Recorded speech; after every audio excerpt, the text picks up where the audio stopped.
बोले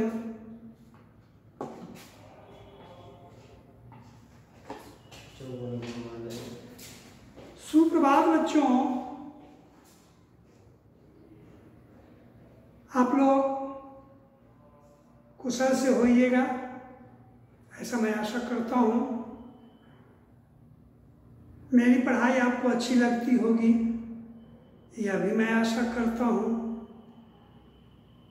मेरी पढ़ाई से आपको बहुत जानकारी मिलती होगी, यह भी मैं आशा करता हूँ। सिर्फ यही कहना है आपसे कि आपके हर पहलू को मैं आशा की निगाह से देखता हूँ, उसे निराशा में मत बदलिएगा, ठीक है?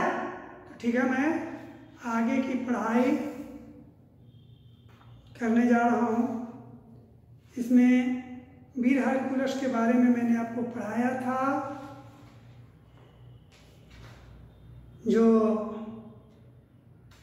पूरी पढ़ाई उसकी नहीं हुई थी। और हरकुलस जब परी के पास जाता है तो परी कहता है कि समुद्र के किनारे चले जाओ, वहाँ एक वृद्ध से मुलाकात होगी और वो वृद्ध मनुष्य नहीं होगा, है ना? उससे तुम उस बाग में जाने का रास्ता पूछ लेना, वो तुम्हें बता देगा, है ना? लेकिन जरा संभल के ही जाना, क्योंकि वह मायावी है। जब जो इच्छा होती है उस तरह का वह रूप बदल लेता है, भेष बदल लेता है। कहा कि छोड़िए, उसका डर मुझे नहीं है। हरकुलस समुद्र के किनारे चला जाता है।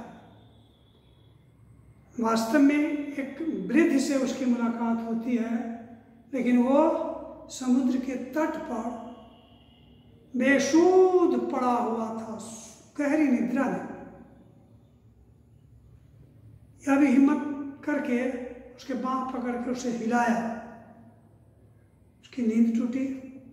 कहा कि कौन है जी, कहाँ से आओ, कहा तुम मुझे जगा लिया? कहा कि देखिए, मैं आपके पास आया हूँ, हमको उस बाग का पता बता दीजिए जिस बाग की तलाश में मैं हूँ। उस बाग का पता मुझे बताइए। पता कपाल बताएगा, वो तो पहले बब्बर शेर बन गया,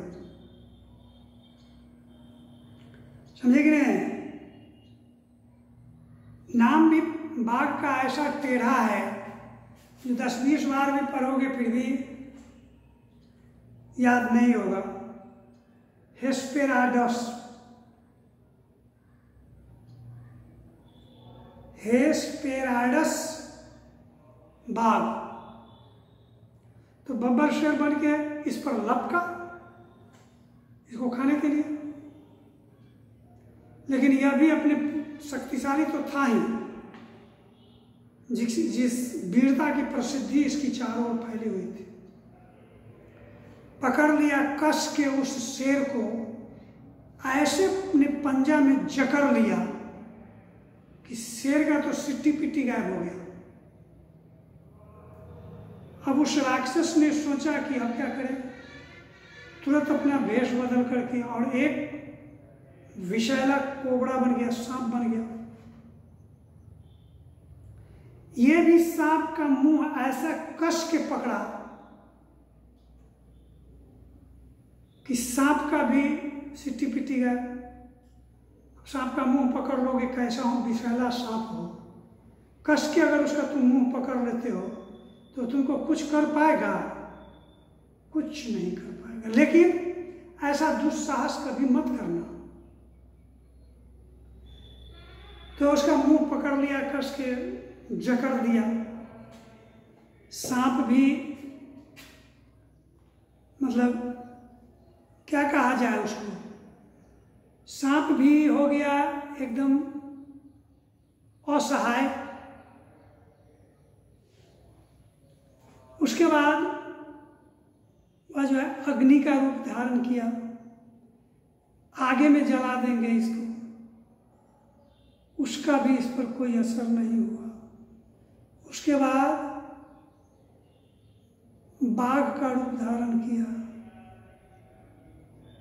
बाघ को भी अब पछाड़ दिया। अंत में निराश होकर के उसने कहा कि अच्छा बताओ तुम क्या चाहते हो, क्यों आए हो?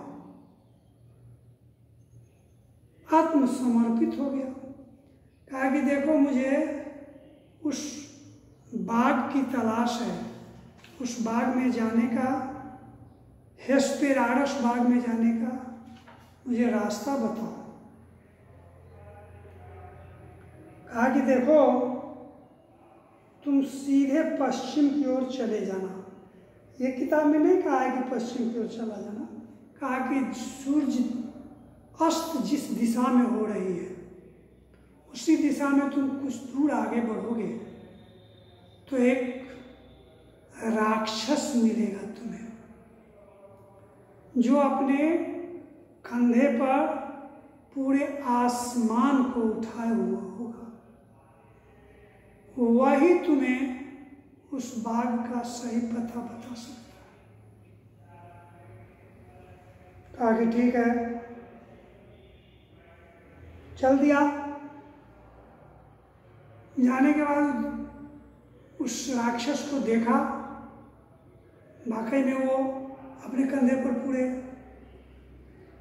आकाश को जो है सो उठाए हुए था। उसके पास गया, कहा कि देखो मुझे हेस्पेराडस बाग जाना है और वहां से 3 सोने का सेब लाना। इस बात से उस राक्षस को बहुत हंसी आई और कहा कि सोने का सेब तुमसे तो संभव नहीं है। तब तो इसका एक ही उपाय है कि मैं जो अभी आकाश के भार से दबा हूं, कुछ देर के लिए तुम इस बोझ को सहन करो, मुझे मुक्त करो और मैं तुम्हें उस जंगल से जाकर सोने के 3 सेब ला करके दे देंगे। कहा कि ठीक है। वो भी बेचारा कई वर्षों से आकाश के बोझ से दबा हुआ था, आज थोड़ी देर के लिए उसे मुक्ति मिली। वो तो सोचा कि सदा के लिए मुक्ति मिल जाएगी, लेकिन राक्षस के पास दिमाग ही कितना होता है। उसने कहा कि इस आकाश को तुम धारण करो, मैं तुम्हारा फल लेकर के अभी आता हूं। हरक्यूलस उसके कंधे पर से आकाश को अपने कंधे पर रख लिया। तब तक ये अपना बेचारा राक्षस अपना थोड़ा अंगैठी जुंगैठी किया, देख के आंकड़ा को तोड़ा। उसके बाद बाग में वो गया जरूर, सोने के 3 सेब मिलाया, लेकिन इस बीच उसे विलंब हो गई।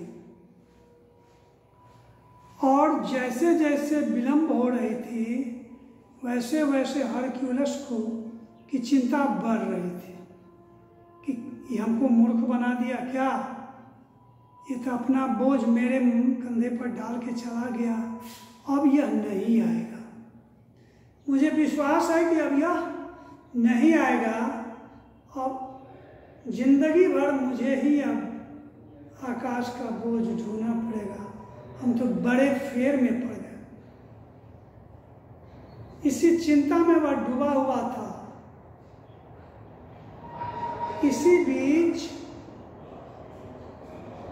वह राक्षस, एटलस नाम का राक्षस था, वह राक्षस आया, इसके पास आया और इसे वह 3 सोने का सेब दे दिया। लेकिन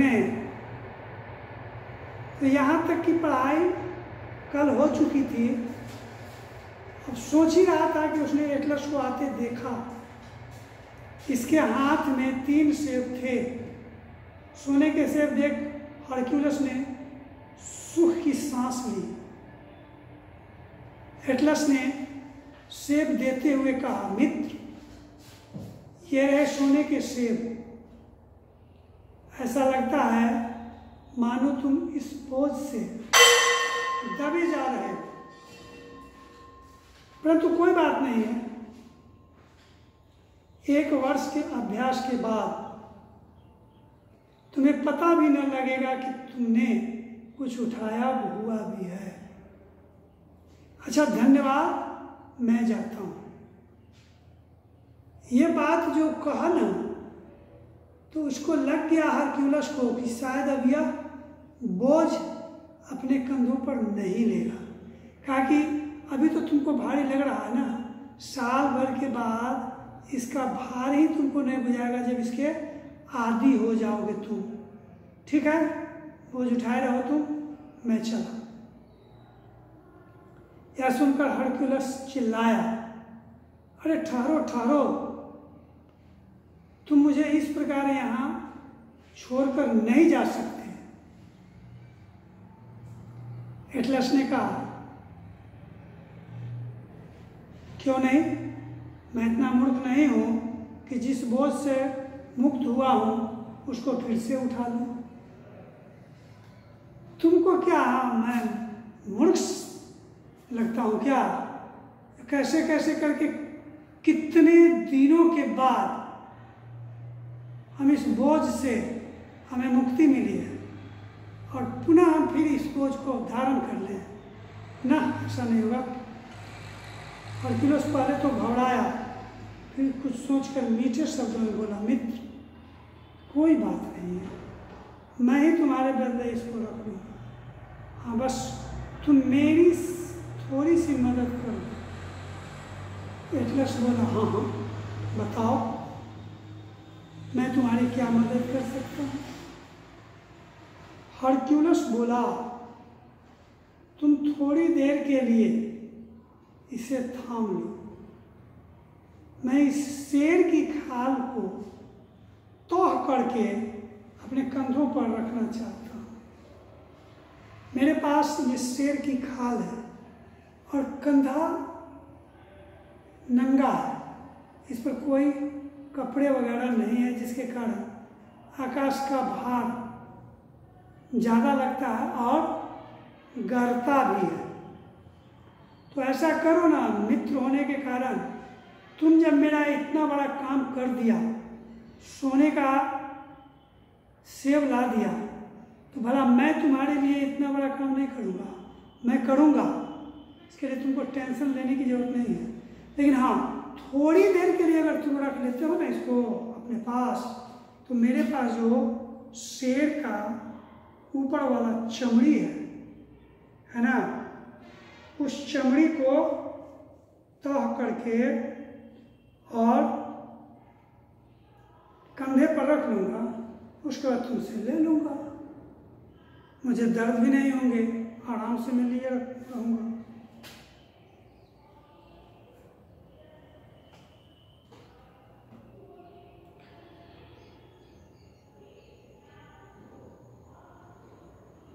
इसके वजन से मैं दबा जा रहा हूँ। मूर्ख एटलस हरक्यूलस की बातों में आ गया। उसने सोने के सेब नीचे रखे और आकाश को अपने कंधे पर उठा लिया। एटलस के आकाश को कंधे पर उठाते ही हरक्यूलस ने तीनों सेब उठाए और उसे धन्यवाद देता हुआ चल दिया। मूर्ख एटलस चीखता रहा, चिल्लाता रहा। इस प्रकार हरक्यूलस ने अपनी सूझबूझ, साहस और निडरता का परिचय देते हुए सोने के सेब प्राप्त कर लिए। सोने के सेब देखकर बादशाह बहुत प्रसन्न हुए। उसने हरक्यूलस के साहस और सूझबूझ की खूब प्रशंसा की और उसे ढेर सारा इनाम दिया। यही कहानी है आपके इस पुस्तक की, वीर हरक्यूलस नाम से ये कहानी है। तो हरक्यूलस ने वीरता के साथ साथ बुद्धि भी थी, उसमें बुद्धि की कमी नहीं थी। यही कारण है कि आकाश जब उसके कंधे पे आ गया तो अगर बुद्धि नहीं लगाता, दिमाग नहीं लगाता, तो सोने का सेव भी उसका धरा का धरा रह जाता और वह भी व्यक्ति जिंदगी भर आकाश को अपने कंधे पर उठाया। यद्यपि देखो ये सच्ची कहानी नहीं है, आकाश को भला कोई कंधे पर उठा सकता है क्या? लेकिन हाँ, कहानी है। यह कहानी एक प्रेरणादायक कहानी है। इससे हमें यही प्रेरणा मिलती है कि मनुष्य को अपने साहस और वीरता से काम लेना चाहिए। बहुत ऐसे शक्तिशाली लोग होते हैं जिनके पास साहस की कमी होती है, प्रायः वो पिटा जाते हैं, मार खा जाते हैं। और बहुत ऐसे भी लोग होते हैं जो सीखी जवान होते हैं, शरीर में उतना शक्ति नहीं होता, उतना ताकत नहीं होता, लेकिन साहस के धनी होते हैं, इसीलिए बड़े से बड़े काम को कर लेते हैं, अंजाम दे देते हैं, तो उसको साहसी है। तो मनुष्य को साहसी भी होना चाहिए और दुर्लभ मार्ग से गुजरने के लिए धैर्य भी होना चाहिए, साहस भी होना चाहिए,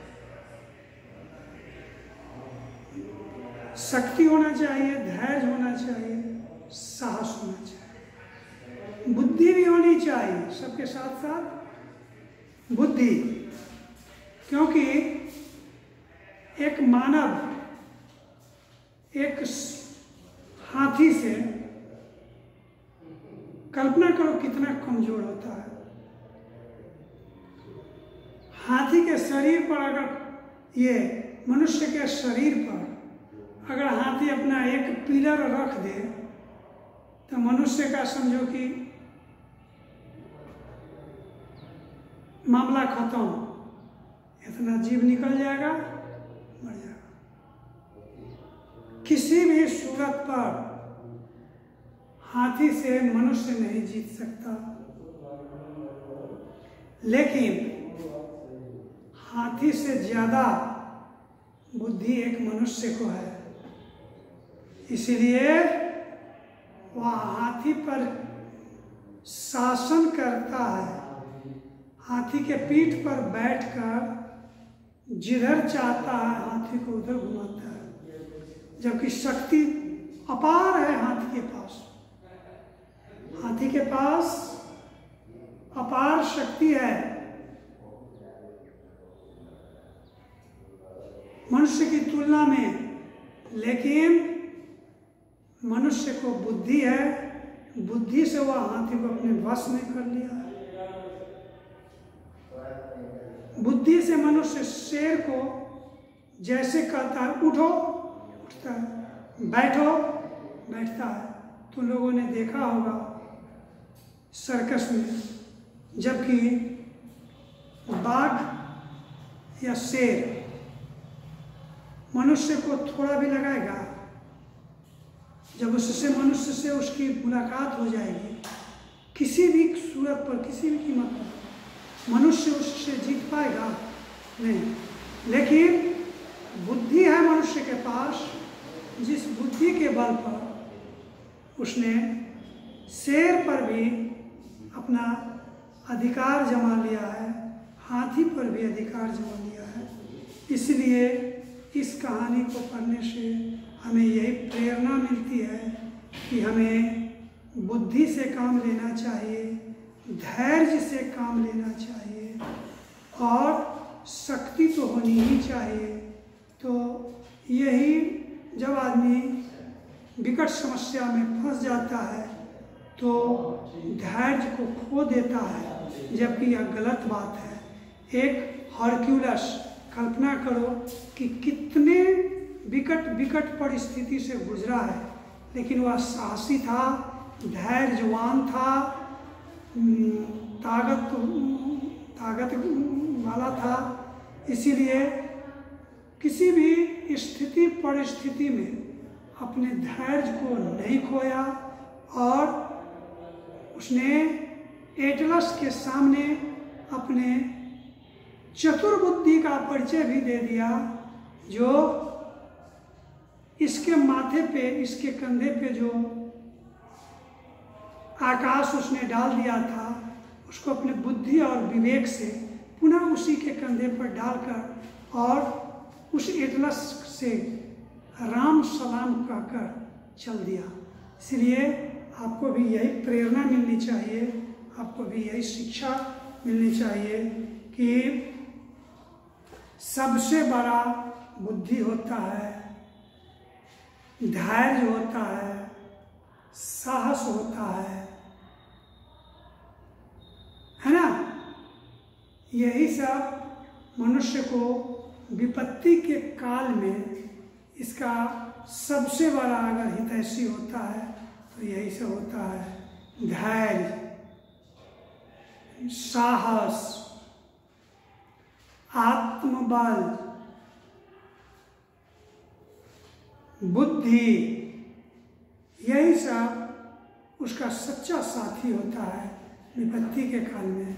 इसलिए आपसे भी यही उम्मीद करता हूँ कि इस कहानी को पढ़ने से जो प्रेरणा मिलती है, उस प्रेरणा को आप अपने जीवन में अवश्य उतारें, इससे आपको आने वाले निकट भविष्य में बहुत ज़्यादा फायदा होगा। समझे कि नहीं? तो इन्हीं शब्दों के साथ आज की पढ़ाई को मैं यहीं स्थगित करना चाहता हूँ। आप लोग अब ये पाठ 9 को पढ़ करके आइएगा और इसका क्वेश्चन आंसर जो है मैं अगले दिन करवा दूँगा। मैं इंटरनेट हूँ, यही सब तो कहानी है आपके किताब का। हिंदी की पुस्तक की कहानी अब ऐसी ही हंसने वाली, हम तो पढ़ने के बाद हमें हंसी आती है कि अब हिंदी के वैसे मूर्धन्य कवि बचे नहीं, लेखक बचे नहीं जो बच्चों के हिंदी के बुक में ऐसा प्रेरणादायक कहानी का निर्माण करते, जिस कहानी को पढ़कर बच्चों को प्रेरणा मिलती। तो मैं इंटरनेट हूँ, तो मैं विराट कोहली हूँ, ये सब कोई कहानी नहीं हुआ। तो आज की कहानी यही है, लेकिन खैर जो है उसी को ना पढ़ना है, तो उसको पढ़ करके आइएगा। तब तक के लिए धन्यवाद।